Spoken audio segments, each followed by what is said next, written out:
കേരളീയ കലകളുടെ കനകച്ചിലങ്കകൾ കിളിക്കുന്നു.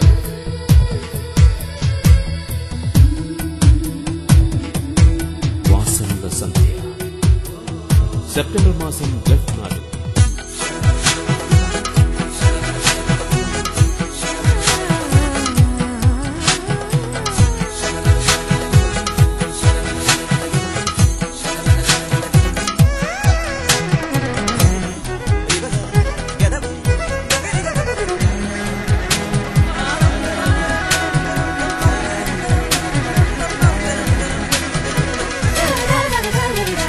Vasanta Sandhya at Al Nasser Leisure Land, Dubai on 8th and 9th September 2005. For inquiries, East Coast Dubai, phone 396664. Vasanta Sandhya, an event by East Coast Vijayan.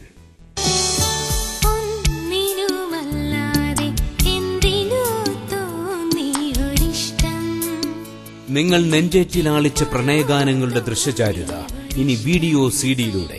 ഓർമ്മയ്ക്കായി ഇനിയൊരു സ്നേഹഗീതം. ഇനിയാർക്കുമാരോടും ഇത്രമേൽ തോന്നാത്തതെന്തോ. സ്നേഹിക്കുന്നവർക്കും സ്നേഹിക്കപ്പെടുന്നവർക്കും കാലങ്ങളോളം കരുതി വെക്കാനിതാ പ്രണയഗാനങ്ങളുടെ പ്രിയ സംവിധായകൻ east cost Vijayan സംവിധാനം ചെയ്ത ഓർമ്മയ്ക്കായി ഇനിയൊരു സ്നേഹഗീതം വീഡിയോ സിഡി. ഓർമ്മയ്ക്കായി ഇനിയൊരു സ്നേഹഗീതം ആദ്യമായി പാടുമേ. മുൻപൊരിക്കലും മലയാളിക്ക് പരിചിതമല്ലാത്ത കലാചാരുതയോടും സാങ്കേതിക തികവോടും മലയാളത്തിലാദ്യമായിതാ പ്രണയഗാനങ്ങളുടെ ദൃശ്യസമാഹാരം ഈസ്റ്റ് കോസ്റ്റിലൂടെ. ഓർമ്മയ്ക്കായി ഇനിയൊരു സ്നേഹഗീതം. ഇതിൽ ഈസ്റ്റ് കോസ്റ്റിന്റെ ഹോളോഗ്രാം മുദ്രയുണ്ടെന്ന് ഉറപ്പുവരുത്തുക. വ്യാജ കാസറ്റും സിഡിയും വാങ്ങുന്നതും വിൽക്കുന്നതും കൈവശം വയ്ക്കുന്നതും ശിക്ഷാർഹമാണെന്നും ഗവൺമെന്റ് ഇതിനുള്ള നടപടികൾ കൂടുതൽ ഗൌരവത്തോടെ തുടങ്ങിക്കഴിഞ്ഞുവെന്നും ഓർക്കുക.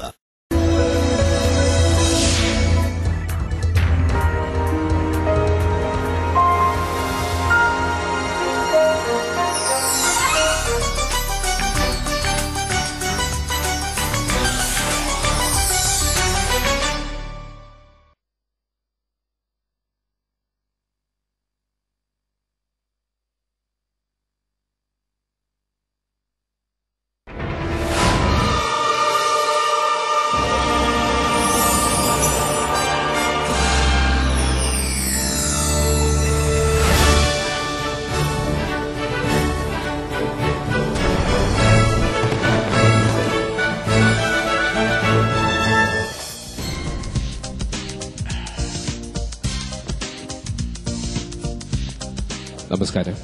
നമുക്കിനി കുറച്ചു നേരം ചിരിയുടെയും ചിലങ്കത്താളത്തിന്റെയും ലോകത്തിലേക്ക് പോകാം. അവതരിപ്പിക്കപ്പെടുന്ന പരിപാടിയുടെ വ്യത്യസ്തത കൊണ്ടും പുതുമ കൊണ്ടും ഈസ്റ്റ് കോസ്റ്റിന്റെ ഓരോ കലാരൂപവും നിങ്ങൾ ഹൃദയപൂർവ്വം സ്വീകരിച്ചിട്ടുണ്ട്. മർഹബ 2005 സ്വീകരിക്കും എന്ന് ഞങ്ങൾ വിശ്വസിക്കുന്നു. ഏതൊരു പരിപാടിയുടെയും വിജയം തീർച്ചയായിട്ടും അത് കാണുന്ന പ്രേക്ഷകരുടെ അനുമോദനങ്ങളിലൂടെയാണ് എന്ന് ഞങ്ങൾ വിശ്വസിക്കുന്നു. ഇവിടെ വന്നെത്തിയ കലാകാരന്മാരെയെല്ലാം നിങ്ങൾ അനുഗ്രഹിക്കണം എന്ന് പറഞ്ഞുകൊണ്ട് ഞങ്ങൾ സമാരംഭിക്കട്ടെ. മർഹബ 2005.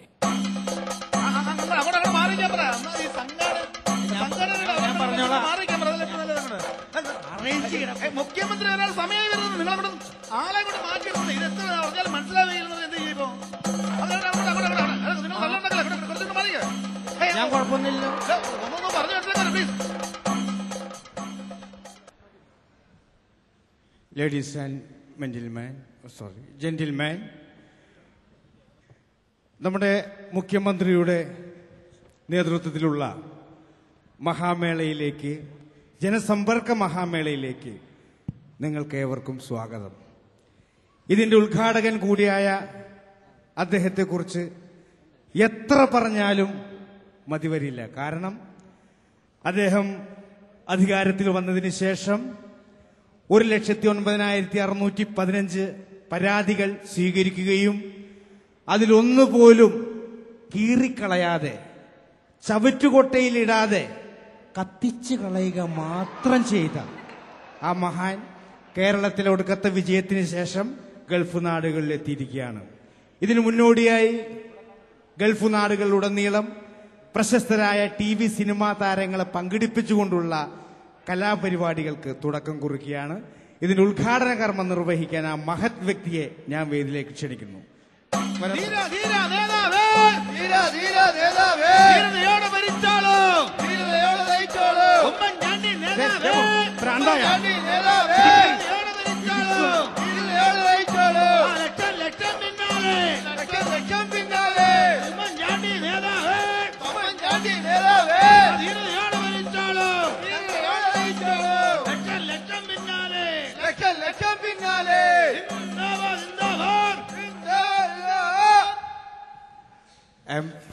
ഫിലിപ്പേട്ടൻ എന്ന് പറയും.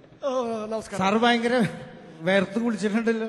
അത് ഞാൻ ഈ ഗൾഫിലെ മലയാളികളുടെ പരാതികളെല്ലാം സ്വീകരിച്ച് വേർത്ത് കുളിച്ച് ഓടിക്കിളച്ചാണ് തല്ലുകൊള്ളാണ്ട് ഇവിടെ വരെ എത്തിയത്. ഒരു ഐസ്ക്രീം എടുക്കട്ടെ. അതുപോലെ കേരളത്തിൽ ഐസ്ക്രീം പേടിച്ചിട്ടാണ് ഞാൻ ഗൾഫിൽ വന്നത്. അപ്പൊ ഗൾഫിൽ ഐസ്ക്രീം എന്ത് വന്നാലും മുഖ്യമന്ത്രിക്ക് കിടക്കപ്പുറതിയില്ല. നിങ്ങളൊരു കാര്യം മനസ്സിലാക്കണം, ഞാൻ എന്റെ മന്ത്രിസഭയിലും ലൈസൺ കമ്മിറ്റിയിലും പലവട്ടം ചർച്ച ചെയ്ത് ഒടുവിൽ മാത്രമാണ് ഞാൻ എൻ്റെ സ്വന്തം ഇഷ്ടപ്രകാരം കാര്യങ്ങൾ ചെയ്യാറുള്ളൂ. അതും നിയമത്തിന്റെ വഴിക്ക് പോകും, ഞാൻ എൻ്റെ വഴിക്ക് പോകും. കേരളത്തിൽ ഇന്ന് വരെ ഒരു മുഖ്യമന്ത്രി പോലും ജനസമ്പർക്ക പരിപാടി നടത്തിയിട്ടില്ല.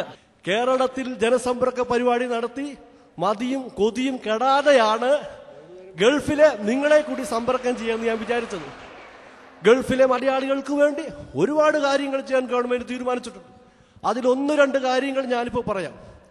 പക്ഷേ അടുത്ത തെരഞ്ഞെടുപ്പിൽ മുഖ്യമന്ത്രി ഞാൻ തന്നെ ആയിരിക്കണം.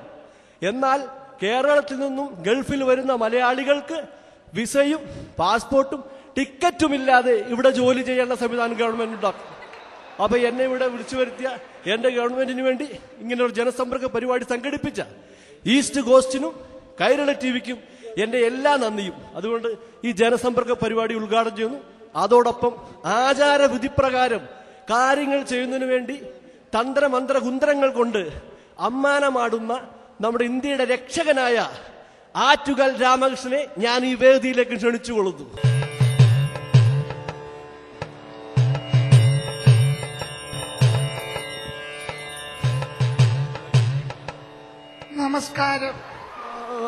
നമസ്കാരം. അത് ഈ എല്ലാവരുടെ സമയം കൃത്യമായിട്ട് പറയുന്ന നിങ്ങൾ ഈ സമയം പഠിക്കാണല്ലോ വന്നത്. അത് സമയം ശരിയല്ല. എന്റെ അല്ല എന്റെ എന്തു പറ്റി? വാച്ച് 2 ദിവസമായിട്ട് കേടാ. അപ്പൊ നമ്മൾക്ക് കർമ്മത്തിലേക്ക് കിടക്കാം. അല്ല, അതിനു മുമ്പ് എനിക്ക് 1-2 പേരെ വിളിക്കാനുണ്ട്. ഞാൻ ഇന്ന് ഒറ്റയ്ക്കല്ല വന്നിരിക്കുന്നത്. ശരി. അത് പെട്ടെന്ന് വിളിക്കൂ, സമയമില്ല. വിളിച്ചോട്ടെ? വിളിച്ചോ. അച്ഛാ, ഇതെന്റെ അച്ഛൻ ആറ്റുകാൽ ബാലകൃഷ്ണൻ. നമസ്കാരം. നമസ്കാരം. അടുത്ത ആളെ വിളിച്ചോട്ടെ? ഇനിയുണ്ടാളെ വിളിച്ചോളൂ. മുത്തച്ഛ, ഇതെന്റെ മുത്തച്ഛൻ ആറ്റുകാൽ ടിൻഡു മോൻ. നമസ്കാരം. ഞാൻ ജനസമ്പർക്ക പരിപാടിയായിട്ട് ഇറങ്ങിയപ്പോ നിങ്ങൾ ഈ കുടുംബ സമ്പർക്ക പരിപാടിയായിട്ട് വന്നിരിക്കണോ? മൊത്തത്തിലൊരു സമ്പർക്കമാണല്ലോ ഉദ്ദേശിക്കുന്നത്. സമ്പർക്കമാണല്ലോ. ശരി. അപ്പൊ എനിക്ക് അധികം സംസാരിക്കാൻ സമയമില്ല. നന്ദി, നമസ്കാരം. ശരി, എന്നാല് കാണാം. മുത്തച്ഛനറിയാവോ, ഞാൻ യന്ത്രം കൊടുത്ത് മന്ത്രിയായ ആളാ. ഇപ്പൊ ജനസമ്പർക്ക പരിപാടിയായിട്ട് നടക്കുക. ഇതേപോലെ ആ തെന്നാലിക്കുട്ടിക്ക് ഞാൻ ഒരു യന്ത്രം കൊടുത്തായിരുന്നു. പുള്ളി ഇപ്പോ ജനന സമ്പർക്ക പരിപാടിയായിട്ട് നടക്കുക. അത്രയുള്ള വ്യത്യാസം. ഇപ്പൊ ലഗ്നവശാല് മർഹബയിലെ കലാകാരന്മാരെ പരിചയപ്പെടുത്തുന്ന സമയമായി വരികയാണ്. തിങ്കളിൽ ശനിയുടെ അപഹാരവും അനിയൻ ശശിയുടെ ഉപദ്രവവും ഉള്ളതുകൊണ്ട് ഈ നെടുമുടി എന്ന് പറയുന്ന സ്ഥലം കേരളത്തിന്റെ മധ്യഭാഗത്ത്, അതായത് കാസർഗോഡ് ഭാഗത്ത് കിടക്കുന്നത് കൊണ്ടും എന്തുകൊണ്ടും ആദ്യം ഇവിടെ വരാൻ അനുയോജ്യൻ നെടുമുടി വേണുവാണ്. അദ്ദേഹത്തെ ക്ഷണിക്കാം. നെടുമുടി വേണു ഇന്ത്യൻ സിനിമയുടെ അഭിമാന താരം, അഭിനയത്തിന്റെ പാഠശാല. ഇക്കഴിഞ്ഞ വർഷത്തെയും സംസ്ഥാന ദേശീയ പുരസ്കാര ജേതാവ് ശ്രീ നെടുമുടി വേണു.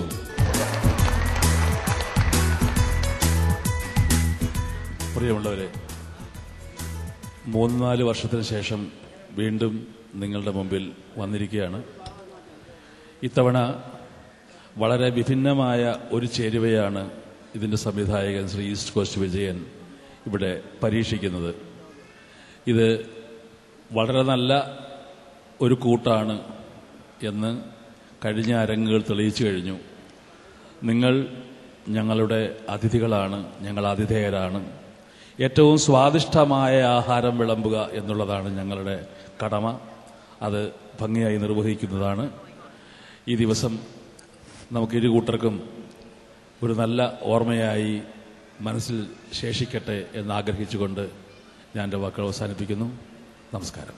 ഈ നെടുമുടി വേണു എന്ന് പറഞ്ഞപ്പോ ഞാൻ വിചാരിച്ചു ഒരുപാട് മുടിയുള്ള ആളായിരിക്കുന്നു. ഇത് തീരെ മുടിയില്ലല്ലോ, നോമുടി വേണു ആണെന്ന് തോന്നുന്നു. ആരത്? ഇതെന്റെ അച്ഛൻ ആറ്റുകാൽ ബാലകൃഷ്ണൻ. അന്ന് അച്ഛനോടൊരു കാര്യം പറയണം. അതായത് ഈ തലയ്ക്ക് മോളിൽ കുറച്ച് മുടി ഉണ്ടായിട്ട് വലിയ കാര്യമൊന്നുമില്ല, അതിനകത്ത് വല്ലതും വേണം, എന്നാലേ ഗുണമുള്ളൂ. അതില്ലാത്തോണ്ട് എങ്ങനെ ആയി പോയത്? എന്താ നാള്? നക്ഷത്രം വിശാഖം. നല്ല നക്ഷത്രമാണ്. സമയവശാൽ ഇപ്പൊ അനുകൂല സമയമാണ്, ഇല്ലെങ്കിൽ നക്ഷത്രം എണ്ണിപ്പോയേനെ. അത് മാത്രമല്ല, ഭാവാഭിനയ ചക്രവർത്തിയായ മധു അല്ല ഭാവാധിപനായ കേതു ഈ ലഗ്നത്തിൽ മറഞ്ഞു നിൽക്കുകയാണ്. അപ്പൊ ഈ കേതുവിനെ പുറത്തു കൊണ്ടുവരണം. ഞാനൊരു യന്ത്രം തരട്ടെ. യന്ത്രോ? തൽക്കാലം ആ തന്ത്രം കൈത്തന്നെ ഇരിക്കട്ടെ. അത് ഏറ്റില്ല അല്ലേ? അല്ല, ചിലതിങ്ങനെ ചീറ്റിപ്പോകാറുണ്ട്. മോനെ, നമുക്ക് ആരോട് വേണമെങ്കിലും വിഡ്ഢിത്തരം പറയാം, പക്ഷെ നുണയാണെന്ന് കേൾക്കുന്നവന് തോന്നരുത്. അത് തന്നെ. അപ്പോൾ ഈ നെടുമുടിക്ക് ലഗ്നത്തിൽ വിഘ്നവും ഇന്നസെന്റിന് വിഘ്നത്തിൽ ലഗ്നവും ആയതുകൊണ്ട് നമ്മളൊക്കെ വളരെ ഇന്നസെന്റ് ആയതുകൊണ്ടും അടുത്തായിട്ട് ഇങ്ങോട്ട് വരുന്നത് ഇന്നസെന്റ് ആണ്. അഭിനയത്തിന്റെ പര്യായം നർമ്മത്തിന് പുതിയ അർത്ഥതലങ്ങൾ ഭാവത്തിലും ശബ്ദത്തിലും പകർന്നു തന്ന നിങ്ങളുടെ സ്വന്തം ഇരിഞ്ഞാലക്കുടക്കാരൻ ശ്രീ ഇന്നസെന്റ്. പ്രിയമുള്ളവരെ, ദുബായിൽ വന്നപ്പോൾ തന്നെ വളരെയധികം സന്തോഷമായി. ഒരുപാട് സ്ഥലങ്ങളിൽ നമ്മൾ അമേരിക്കയിലായാലും അല്ലെങ്കിൽ യൂറോപ്പിലായാലും ഗൾഫ് രാജ്യങ്ങളിൽ തന്നെ പല സ്ഥലത്തും കുവൈറ്റിലോ അല്ലെങ്കിൽ ഖത്തർ അങ്ങനെയുള്ള സ്ഥലത്തിലൊക്കെ പോകുമ്പോഴും നമ്മുടെ നാട് എന്ന് തോന്നുന്ന ഒരു സ്ഥലമാണ് ദുബായ്. ഒരുപക്ഷെ ഒരുപാട് മലയാളികളുള്ളത് കൊണ്ടാവാം, അല്ലെങ്കിൽ കൂടെ പഠിച്ച ഒരുപാട് സുഹൃത്തുക്കൾ, നാട്ടുകാർ, അതുകൊണ്ടൊക്കെ ആയിരിക്കാം. എന്തായാലും ഈ സ്റ്റേജിൽ നിൽക്കുമ്പോൾ ഒരു പ്രത്യേക ഉന്മേഷമാണ്. മാത്രമല്ല, ഇവിടെ പ്രോഗ്രാം നടത്തി നന്നായി എന്നറിഞ്ഞാൽ മാത്രമേ മറ്റുള്ള സ്ഥലങ്ങളിൽ വിജയിക്കുകയുള്ളൂ എന്നുവരെ ഞങ്ങൾക്ക് ബോധ്യമുണ്ട് എന്നുള്ളതാണ്. എന്തായാലും ഇവിടെ എത്രാമത്തെ പ്രാവശ്യമാണ്? ഞാൻ ഒരുപാട് പ്രാവശ്യം വന്നിട്ടുണ്ട്. ഇവിടെ ഈ പ്രാവശ്യവും വരാൻ സാധിച്ചു, നിങ്ങളെയൊക്കെ വീണ്ടും കാണാൻ സാധിച്ചു. എല്ലാവർക്കും പുതുവത്സര ആശംസകൾ നേർന്നുകൊണ്ട് ഞാൻ എൻ്റെ വാക്കുകൾ അവസാനിപ്പിക്കുന്നു. നമസ്കാരം. നമസ്കാരം. ഈ ലഗ്നത്തിൽ വിഘ്നം സംഭവിച്ചിരിക്കുകയാണ്. അപ്പൊ അശ്വതിയുടെ കാലും രേവതിയുടെ അരയും കാർത്തികയുടെ കഴുക്കോലും ചേർന്നിട്ട് സമയം കുറച്ച് മോശമാണ്. നക്ഷത്രം എന്താ? മൂലം. കാലിക്ക് കാല്, മുക്കാല്, അരക്കാല് എല്ലാം കൂടെ ചേർത്ത് കഴിയുമ്പോഴത്തേക്കിന് കുറച്ച് കുഴപ്പമുണ്ട്. ചെറിയ കുഴപ്പമുണ്ട്. ഈ മൂല നക്ഷത്രം ആയതുകൊണ്ട് പൈൽസ് ഉണ്ടാകാനുള്ള യോഗമുണ്ട്. എന്താ കാണണോ? അയ്യേ, വൃത്തികെട്ടാണ്. ഇത് ഇന്നസെന്റ് ആണോ ഇൻഡീസെന്റ് ആണോ? സംഖ്യാശാസ്ത്രത്തിൽ നോട്ടത്തിന് വളരെ പ്രാധാന്യമുള്ളതുകൊണ്ടും ആയിരിക്കുന്ന പെൺകുട്ടി ഈ ഇരിക്കുന്ന ആൺകുട്ടിയെ നോക്കിയത് കൊണ്ടും അതൊരു പെൺകുട്ടി ആയതുകൊണ്ടും ഒരു പെൺകുട്ടി വിളിച്ചാൽ മതി. അത് മാത്രമല്ല, ആ പെൺകുട്ടിയുടെ നോട്ടം ഏതാണ്ട് ഗുജറാത്ത് ഭാഗത്തേക്ക്, നമ്മുടെ കേരളത്തിന്റെ മധ്യ ജില്ലയായ ഗുജറാത്ത് ഭാഗത്തേക്ക് ആയതുകൊണ്ട് തന്നെ ഈ ഗുജറാത്തിൽ നിന്ന് കാൽത്തള കെട്ടിയ ഒരു പെണ്ണിനെ ഇങ്ങോട്ട് വിളിക്കാം. അതിനു മുമ്പ് നിങ്ങൾ രണ്ടുപേരും പൊക്കോ. അല്ല, വേറൊന്നും കൊണ്ടല്ല, നിങ്ങളുടെ കയ്യിലിരിപ്പും എന്റെ സമയമോശവും കൊണ്ട് ആ പെണ്ണ് ഇവിടെ വരുമ്പോൾ നിങ്ങളിവിടെ കാണാൻ പാടില്ല.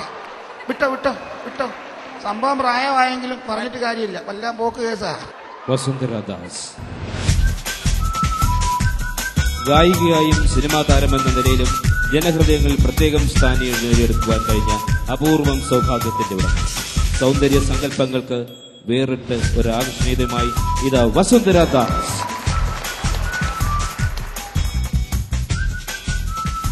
Good afternoon, ladies and gentlemen. It's great to be back in Dubai. I hope you guys are having a good time already. I can't see you. Hi. Okay. So you're not asleep, you're not having your nap. It's time to to have some fun. And we're here to give you just that, and I hope you'll enjoy yourselves today. ഭാഷ അറിയില്ല, അല്ലെങ്കിൽ ഞാൻ ഒരു കലക്കിയാന്. ഒരു യന്ത്രം കൊടുത്തിട്ട് ഞാൻ വിടുകൊള്ളായിരുന്നു. ഇപ്പൊ ലഗ്നവശാല് ഇനി എന്തായാലും നേരത്തെ പറഞ്ഞതുപോലെ ഇതേതാ ഈ മുട്ടനാട്? എന്താ ഇവിടെ നടക്കുന്നത്? ഞാൻ ഇവിടുത്തെ ആസ്ഥാന ജോത്സ്യനാണ്. ഞാൻ മർഹബയിലെ ആൾക്കാരെ പരിചയപ്പെടുത്തിക്കൊണ്ടിരിക്കുകയാണ്. നിങ്ങൾ ആസ്ഥാന ജോത്സ്യനല്ല, ആസ്ഥാനത്തെ ജോത്സ്യനാണ്. ഫാദർ തേങ്ങാപ്പുരത്തിൽ വന്നിരിക്കുകയാണ്. പ്രിയമുള്ളവരെ, ഇവിടെ നടക്കുന്ന സംഭവത്തിൽ പ്രിയപ്പെട്ട മിനിസ്റ്റർ കുഞ്ഞുഞ്ഞും ഞങ്ങളുടെ സഭയും ചേർന്ന് നടത്തുന്ന ഒരു പരിപാടിയാണ്. അതിനിടയ്ക്ക് യന്ത്രം വിൽക്കാൻ വന്ന ഈ മനുഷ്യൻ എന്ത് ചെയ്യണം? നിങ്ങൾ ഒരുപാട് പേരെ വിളിക്കാൻ മറന്നുപോയി. അല്ല, അച്ഛൻ വിളിച്ചോ? ഞാൻ വിളിക്കാം. പ്രിയമുള്ളവരെ, പ്രിയ കുഞ്ഞാടുകളെ, ദൈവത്തിന് നാമത്തില്ല, അല്ലെങ്കിൽ ആ വിശ്വാസത്തില്ല, അല്ലെങ്കിൽ ആ വേളയില്ല, ഏതെങ്കിലും ഒന്ന് പോരെ, അല്ലെങ്കിൽ ആ ഇന്റർവെല്ലില്ല. പ്രിയമുള്ളവരെ, നമുക്ക് എല്ലാവർക്കും അറിയാം, ഇദ്ദേഹം വിളിച്ച ആൾക്കാരല്ല ഞാൻ വിളിക്കാൻ പോകുന്നത്. കേരളക്കരയിൽ ആബാലവൃദ്ധം ജനങ്ങൾ കയ്യടോടെ സ്വീകരിച്ച ലജ്ജാവതിയെ. അയ്യോ, നിന്റെ കള്ള കടക്കണ്ണിൽ താഴമ്പൂവോ താമരപ്പൂവോ എന്തൊക്കെയോ പൂക്കൾ വിരിയിച്ച ആ മഹാനായ വ്യക്തിയെ ഞാൻ നിങ്ങൾക്ക് വേണ്ടി സഹൃദം കയ്യോടെ നമുക്ക് സ്വീകരിക്കാം. അദ്ദേഹം ഇവിടെ എത്തിയിട്ടുണ്ട്. ലജ്ജാവതിയെ.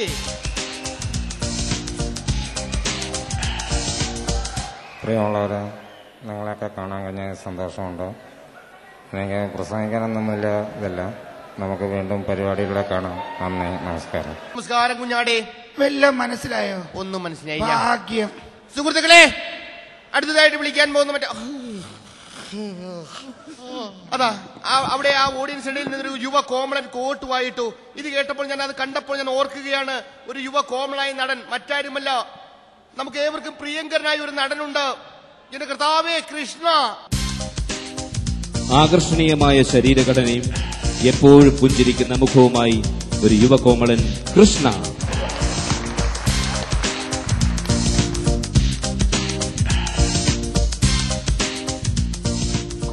നല്ലൊരു പയ്യനാണോ? ഇനി അടുത്ത കുഞ്ഞാട് ഞാൻ ക്ഷണിക്കുകയാണ്. ഞാൻ ഇവിടെ മാങ്ങ പറിക്കാൻ വന്നതല്ല, ഞാൻ തേങ്ങ പറിക്കാനും വന്നതല്ല. തെങ്ങും പറിക്കലിന് എന്റെ സ്വഭാവം അറിയാത്തോണ്ടാണ്. ഒരു കാര്യം ഞാൻ പറഞ്ഞേക്കാം, യന്ത്രം കയറ്റി കൊന്നുകളയും. ഞാൻ യന്ത്രം കയ്യിൽ വെച്ചോളൂ, പക്ഷേ മരക്കുറിച്ച് എടുത്ത് ഞാൻ നിന്നെ അടിച്ച് കൊല്ലും. ഞാൻ അയ്യോ, ഒരു കാര്യം ഞാൻ പറയാം. പിന്നെ അച്ഛൻ പിഴയ്ക്ക് പോകുന്നത്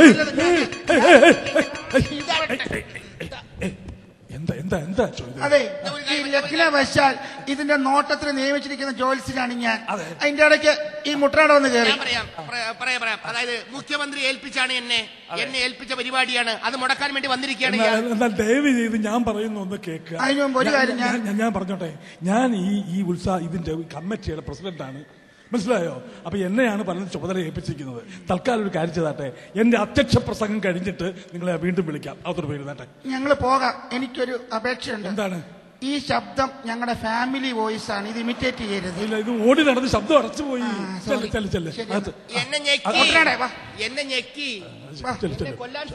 എന്റെ പ്രസംഗം കഴിഞ്ഞ് വിളിക്കാം. നമ്മൾ ഒരു കുരുത്തക്കേട് കാണിച്ചത്, നമ്മൾ ആദ്യം വിളിക്കേണ്ട ആളെ ഇതുവരെ വിളിച്ചില്ല എന്നുള്ളതാണ്. നമ്മളെന്നല്ല, നിങ്ങൾ പലരും ജനിക്കുന്നതിന് മുമ്പ് മലയാള സിനിമയിൽ വരികയും മലയാള സിനിമയിലെ ഏറ്റവും വലിയ ഭാവഗായകനായിത്തീരുകയും ചെയ്ത ആ മഹൽ വ്യക്തി അദ്ദേഹം ഇവിടെ വന്നിട്ടുണ്ട്. അദ്ദേഹത്തെ ഞാൻ രംഗവേദിയിലേക്ക് ക്ഷണിക്കുകയാണ്. ശ്രീ KP ഉദയഭാനു.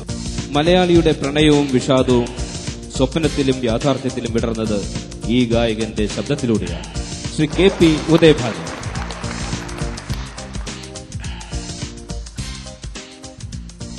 നമുക്കറിയാം, മലയാള സിനിമയിൽ ഒരു വിനീതുണ്ട്, കലാശാല പ്രതിഭയും നർത്തകനും നടനുമായ വിനീത്.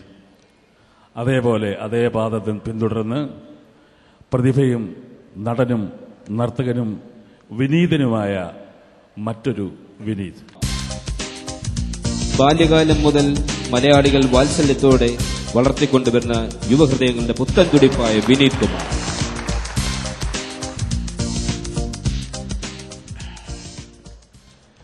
ഇനി പരിചയപ്പെടുത്താനുള്ളത് നടനായ ഒരു മേനോനെയാണ്, തൃശൂർക്കാരൻ മേനോൻ. കനമുള്ള ശബ്ദത്തിന്റെയും മിതത്വമാർന്ന അഭിനയത്തിന്റെയും മികവോടെ മലയാള സിനിമയിൽ ജ്വലിച്ചു നിൽക്കുന്ന ശ്രീ മേനോൻ. ഒതുക്കമുള്ള അഭിനയത്തിന്റെ അഭിജാതമായ വ്യക്തിത്വത്തിന്റെ ഉടമ ബിജു മേനോൻ.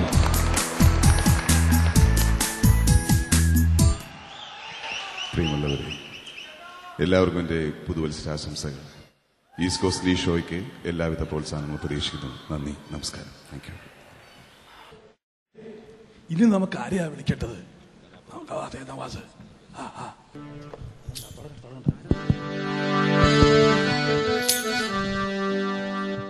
കഥ തുടങ്ങുകയായി. അങ്ങനെയും ഒരു ഓലപ്പുര. ഒലയാൽ മേഞ്ഞൊരു കൊമ്പുഗ്രഹത്തിന്റെ കൊലയിൽ നിന്നൊരു കോമളാങ്കി. ഒലയാൽ മേഞ്ഞൊരു കൊമ്പുഗ്രഹത്തിന്റെ കൊലയിൽ നിന്നൊരു കോമളാങ്കി. ചതിക്കരുത്, നീ ഇപ്പോഴല്ല കഥ പറയേണ്ടത്. മാഷെ, 9 മണിക്ക് ഞാനിവിടെ വന്നിരിക്കുന്നത്. മണി 9:30. അരമണിക്കൂർ വൈകി. എനിക്ക് ഈ കഥ പറഞ്ഞ് ഷാർജയിൽ പോണ അടുത്ത കഥാപ്രസംഗമുണ്ട്. അല്ല പ്രഭ, ഞാനത് പറഞ്ഞോട്ടെ. പറയൂ. ഇവിടെ വളരെ പ്രധാനപ്പെട്ട ചടങ്ങ് നടക്കുകയാണ്. ഇവിടുത്തെ VIP-കളെ പരിചയപ്പെടുത്തിക്കൊണ്ടിരിക്കുക. അതുപോലൊരു VIP തന്നെയാണ് ഞാനും. ഇത് ഈസ്റ്റ് കോസ്റ്റ് വിജയൻ എനിക്ക് അഡ്വാൻസ് തന്നിട്ട് വന്നിരിക്കുകയാണ് കഥ പറയാനായി. അതെ, പക്ഷെ ഞാനാണ് ഈ കമ്മിറ്റിയുടെ പ്രസിഡന്റ്. അദ്ദേഹമാണ് എന്നെ ചുമതല. ഞാൻ ഈ കഥ പറഞ്ഞിട്ട് അവസാനിപ്പിച്ചോട്ടെ. അല്ല അല്ല, പെട്ടെന്ന് പറഞ്ഞ് അവസാനിപ്പിച്ചോളാം. പെട്ടെന്ന് പറഞ്ഞ് അവസാനിപ്പിച്ചോളാം. സാക്ഷാൽ മൂത്തുവിളഞ്ഞ നാളികേരമെടുത്ത് പാകിമുളപ്പിച്ച് വെണ്ണീറും ചാണകമിട്ട് വളർന്നു വന്ന പുഷ്ടിമുള്ള തെങ്ങിന്റെ ഒലയാൽ മേഞ്ഞൊരു കൊമ്പുഗ്രഹത്തിന്റെ കൊലയിൽ നിന്നൊരു കോമളാങ്കി. അത് വേണ്ട, നീ മുമ്പ് ഓല പറഞ്ഞിട്ട് നിന്നെ ഇറക്കി വിട്ടത് ഓർമ്മയുണ്ടല്ലോ. അന്ന് മാഷ കൂടെ ഒരുത്തുണ്ടായിരുന്നില്ല, ഒരു വൃത്തികെട്ടവൻ മേഹൻലാൽ. ഒലയാൽ മേഞ്ഞൊരു കൊമ്പുഗ്രഹത്തിന്റെ കൊലയിൽ നിന്നൊരു കോമളാങ്കി. അതെ, നാടൻ ചാരവും ചാണകവും വളർന്നു വന്ന പുഷ്പമുള്ള തെങ്ങിന്റെ ഒലയാൽ മേഞ്ഞൊരു കൊമ്പുഗ്രഹത്തിന്റെ കൊലയിൽ നിന്നൊരു കോമളാങ്കി. കാര്യങ്ങളുള്ള പെണ്ണുങ്ങൾ ഓലമുടഞ്ഞുള്ള ഒലയാൽ നിർത്തടാ. നിനക്ക് എന്താ ഓലയിൽ ഇത്ര താല്പര്യം? ഓല നല്ലതല്ലേ? നല്ലതാണ്, ആയിക്കോട്ടെ. നിനക്ക് പരമാ, നീ എന്റെ വീട്ടിൽ വന്ന് എന്റെ കാല് പിടിച്ചുകൊണ്ടാണ് ഞാൻ ഈ സ്റ്റേജിൽ നിന്നെ കയറ്റിയത്. ഇത്രയും പേരുടെ മുമ്പ് വെച്ച് എന്നെ അപമാനിക്കരുത്. നീ കഥ പറ. നിനക്ക് കഥ പറയാൻ എന്താ പ്രയാസം? ഓല കൊണ്ട് ഒന്നും ചെയ്യാൻ പാടില്ല. ഓല കഥ പറയാൻ എന്താ ഇത്ര ബുദ്ധിമുട്ട്? ഈ ഓലെന്നല്ലേ മാഷ് ഈർക്കിനെടുത്തിട്ട് കഥ പറ. ഇത്രയും പേര് കഥ കേൾക്കാൻ വേണ്ടി ഇരിക്കുക. നീ കഥ പറ. നിനക്ക് എന്താ കഥ പറയാൻ ബുദ്ധിമുട്ട്? കഥ പറയാൻ എനിക്ക് ബുദ്ധിമുട്ട്. എന്താ പറ. കഥ പറയാം പരമ. കഥ പറ. കഥ പറയാന്ന് പറഞ്ഞു. കഥ പറ പരമ. മാഷെ പേടിപ്പിക്കട്ടെ തന്നെ. കഥ പറടാ. എന്ത് കഥ പറടാ. കഥ പറയാൻ നിനക്ക് എന്താ പ്രയാസം? പറയാൻ കഥ പറയാൻ ബുദ്ധിമുട്ട് എന്താ? കഥ പറയാൻ ബുദ്ധിമുട്ട് എന്താണെന്ന് ടീൻഡൂടിയല്ല. കഥ പറടാ. എന്ത് മാഷേ, എനിക്ക് ക്ഷമ കെടുന്നു കേട്ടോ. കഥ പറ. കഥ പറ. പറടാ. നിനക്ക് എന്താ ബുദ്ധിമുട്ട്? കഥാപ്രസംഗത്തിന്റെ പുസ്തകം എടുക്കാൻ ഞാൻ മറന്നു മാഷേ. എന്താണ്? എന്താ കഥാപ്രസംഗത്തിന്റെ പുസ്തകം എടുക്കാൻ ഞാൻ മറന്നു. ആ കഥയല്ല മാഷേ ഞാൻ ഇവിടെ പറയുന്നത്. പുതിയ കഥയാണ് ഇത്. അവരോട് പറയാണ് ആ കഥയല്ല, പുതിയ കഥ തുടങ്ങുക എന്നാണ് മാഷേ ഞാൻ പറയാൻ പോണത്. ഓഹോ, പുതിയ കഥയാണ്. പുതിയ കഥയാണ്. ആണോ? അതെ, ഞാൻ പെട്ടെന്ന് അവസാനിപ്പിച്ചോളാം. പ്രിയമുള്ളവരെ, ഈ കഥയുടെ പേര് പ്രഭാകരന്റെ കണ്ണുനീർ അഥവാ മർബഹ. അതെ, പ്രഭാകരൻ കൽക്കട്ടയിൽ ജോലി നോക്കുകയാണ്. പ്രഭാകരന് ഒരു ഫോൺ സന്ദേശം കിട്ടി. അവന്റെ അച്ഛന്റെ 3ാമത്തെ ഭാര്യ മരിച്ചുപോയി. ദുഃഖം സഹിക്കാനാവാതെ പ്രഭാകരൻ കൽക്കട്ടയിൽ വന്ന് ഫ്ലൈറ്റിൽ ചാടിക്കയറി. അങ്ങനെ ആ വിമാനം നെടുമ്പാശ്ശേരിയിലെത്തി. നെടുമ്പാശ്ശേരിയിൽ നിന്ന് ഒരു ടാക്സി എടുത്ത് സ്വന്തം നാടായ ചങ്ങനാശ്ശേരിയിലേക്ക് യാത്രയായി. അങ്ങനെ പോകുമ്പോൾ ആ വഴിയരികിൽ വെറുതെ ഇടത് ഭാഗത്തേക്ക് ഒന്ന് നോക്കി. ഒരുപാട് പുന്നമരം പൂത്തു നിൽക്കുന്നു. ആലപ്പുഴ അരൂർ റോട്ടിൽ പുന്നകൾ പൂത്തു. പുന്നകൾ പൂത്തു നല്ല പൂമണം വീശി. ആലപ്പുഴ അരൂർ റോട്ടിൽ പുന്നകൾ പൂത്തു. പുന്നകൾ പൂത്തു നല്ല പൂമണം വീശി. ആലപ്പുഴ അരൂർ. അങ്ങനെ പ്രഭാകരൻ വീണ്ടും യാത്രയായി. അങ്ങനെ കുറെ ദൂരം പോയപ്പോൾ പ്രഭാകരനൊന്ന് മൂത്രമൊഴിക്കണമെന്ന് തോന്നി. ഒരു വടവൃക്ഷത്തിന്റെ ചുവട്ടിൽ കാറ് നിർത്തി പ്രഭാകരൻ മൂത്രമൊഴിച്ചു. മൂത്രമൊഴിച്ചതിന് ശേഷം ഒരു നെടുനിശ്വാസം ഇട്ട് മുകളിലേക്ക് നോക്കിയപ്പോൾ ആ മരത്തിലും അതും ഒരു പുന്നമരമായിരുന്നു. അതങ്ങനെ പൂത്തു നിൽക്കുകയാണ്. അങ്ങനെ ആലപ്പുഴ അരൂർ റോട്ടിൽ പുന്നകൾ പൂത്തു. പുന്നകൾ പൂത്തു പൂമണം വീശി. പ്രഭാകരൻ വണ്ടിയിൽ കയറി തന്റെ അമ്മയെ കാണാൻ പ്രഭാകരൻ വീണ്ടും യാത്രയായി. അങ്ങനെ പ്രഭാകരൻ റോഡിന്റെ വലതു ഭാഗത്തേക്ക് ഒന്ന് വെറുതെ ഒന്ന് നോക്കി. അപ്പോഴും ആലപ്പുഴ അരൂർ റോഡിൽ പുന്നകൾ പൂത്തു, പുന്നകൾ പൂത്തു, നല്ല പൂമണം വീശി. അല്ല, ഈ ആലപ്പുഴ അരൂർ റോഡിൽ പുന്നമരം പൂത്തു നിൽക്കുന്നു എന്നുള്ളത് എല്ലാവർക്കും മനസ്സിലായി. നീ ഇനി അത് പറയേണ്ട കാര്യമില്ല, കഥ മുന്നോട്ട് പോട്ടെ. കഥ മുന്നോട്ട് പോവാണ്, അവിടെ തറച്ച് നിൽക്കണ്ട, കഥ മുന്നോട്ട് പോട്ടെ. അങ്ങനെ പ്രഭാകരൻ കാറിൽ കയറി വീണ്ടും യാത്രയായി. തന്റെ മരിച്ചുപോയ അമ്മയുടെ മൃതദേഹം ഒരു നോക്ക് കാണാൻ വേണ്ടി അങ്ങനെ ഒരുപാട് ദൂരം യാത്ര ചെയ്തപ്പോൾ പ്രഭാകരന് ദാഹം തോന്നി, പരവശം തോന്നി. പ്രഭാകരൻ ഒരു വടവൃക്ഷത്തിന്റെ ചുവട്ടിൽ കാറ് നിർത്തി. അതിന്റെ തൊട്ടരികിൽ ഒരു മുറുക്കാങ്കട, അവിടെ കയറി ഒരു സർവത്ത് കുടിച്ചു. രണ്ടാമതും ഒരു സർവത്ത് കുടിച്ചു. മൂന്നാമതും ഒരു സർവത്ത് കുടിച്ചു. ദാഹം തീർന്നില്ല. നാലാമതും ഒരു സർവത്ത്. മതി മതി മതി മതി, സർവത്ത് കുടിക്കണ്ട. അതെന്താ? ഈ വഴി മൂത്രം ഒഴിക്കാൻ മുട്ടുമോ പിന്നെയും? അതാ ഒറ്റയ്ക്കല്ലേ മുള്ളത്, മാഷല്ലല്ലോ മുളണത്. അല്ല, പിന്നെ താമസിക്കും വീട്ടിൽ. അപ്പൊ ഒരു സർവത്ത് ക്യാൻസൽ ചെയ്യും. അങ്ങനെ 3 സർവത്തും കുടിച്ച് പ്രഭാകരൻ കാറിൽ കയറി അങ്ങനെ വീണ്ടും യാത്രയായി. അങ്ങനെ ദൂരേക്ക് നോക്കിയപ്പോൾ ആലപ്പുഴ അരൂർ റോട്ടിൽ പുന്നകൾ പൂത്തു, ആലപ്പുഴ അരൂർ റോട്ടിൽ പുന്നകൾ പൂത്തു. അങ്ങനെ പോകുന്ന വഴിയിൽ ഒരു വടവൃക്ഷം കണ്ടു. പ്രഭാകരനൊന്ന് മൂത്രമൊഴിക്കണം. പുന്നമരം എന്ന് പറയരുത്, പുന്നമരം വേണ്ട. പുന്നമരമല്ല, പുന്നമരം വേണ്ട. അത് പുന്നമരമല്ല. ആ വടവൃക്ഷം ഒരു നെല്ലിമരമായിരുന്നു മാഷെ. ആ നെല്ലിമരമാ. ഇത് കഥയുടെ അവസാനം മാഷക്ക് മനസ്സിലാവുള്ളൂ. ആ നെല്ലിമരത്തിന്റെ ചുവട്ടിലിരുന്ന് മൂത്രമൊഴിച്ച് ഒരു നെടുനിശ്വാസം വിട്ട് മുകളിലേക്ക് നോക്കിയപ്പോൾ ആ നെല്ലിമരത്തിന്റെ തൊട്ടരികിൽ ഒരു ചെറിയൊരു പുന്നമരം പൂത്തു നിൽക്കുകയാണ്.